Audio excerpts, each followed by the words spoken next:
महत्त्वाची. आपल्या वारकरी संप्रदायामध्ये 2025 आणि 2026 या 2 सालामध्ये सकल संतांचा महोत्सव म्हणून हे वर्ष प्रसिद्धीला आलं.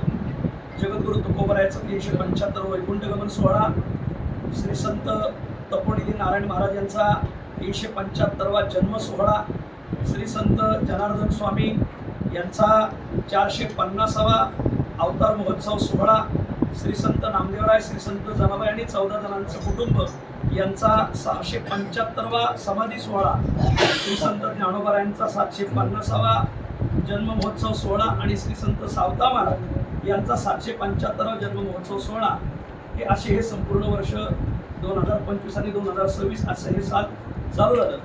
आम्ही आत्तापर्यंत महाराष्ट्राला भक्ती लागावी, महाराष्ट्राला वारकरी संप्रदायाचं मूलभूत स्वरूप माहिती व्हावं, वारकरी चाली कशा म्हणतात, वारकरी कीर्तन परंपरा कशी आहे, सांप्रदायिक जे आचार विचार संपन्न कीर्तनकार आहेत यांना कसं समाजापुढे उभं करायचं ते आजही ते त्यांच्या पायावर उभे आहेत. पण मोठ्या माध्यमाच्या रूपातून तळागाळापर्यंत वारकरी संप्रदाय जावा, तळागाळापर्यंत वारकरी संप्रदायाची परंपरा माहिती व्हावी, हे ज्ञान 700 वर्ष मोगलांच्या तलवारीखाली आणि 150 वर्ष ब्रिटिशांच्या बंदुकीखाली समाजाला आत्तापर्यंत आधार देत आलेलं आहे. आणि म्हणून या निमित्ताने महाराष्ट्रामध्ये एक 7-8 उत्सव झाले. प्रथम उत्सव झाला नाशिक जिल्ह्यात, दुसरा उत्सव झाला सासवडला, तिसरा उत्सव झाला भंडाऱ्याच्या पायथ्याला, चौथा उत्सव झाला सिद्धटेकला, 5वा उत्सव झाला अकोळनेरला, 6वा उत्सव झाला ओतूरला. असे हे 6 उत्सव आणि त्यातला हा 7वा उत्सव आहे लातूरकरांचा. तर मागील जे 6 उत्सव झाले या 6ही उत्सवांचं ट्रस्ट, रजिस्ट्रेशन नंबर आणि त्याचा सर्व व्यवहार आत्तापर्यंत सगळं ऑनलाईन झालेला आहे.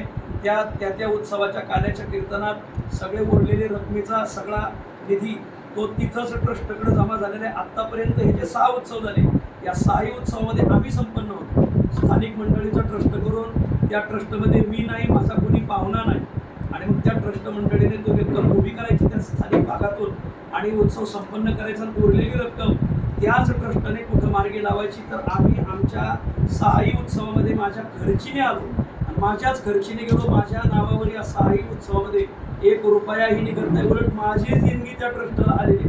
प्रश्न राहिला 7वा उत्सव लातूरचा.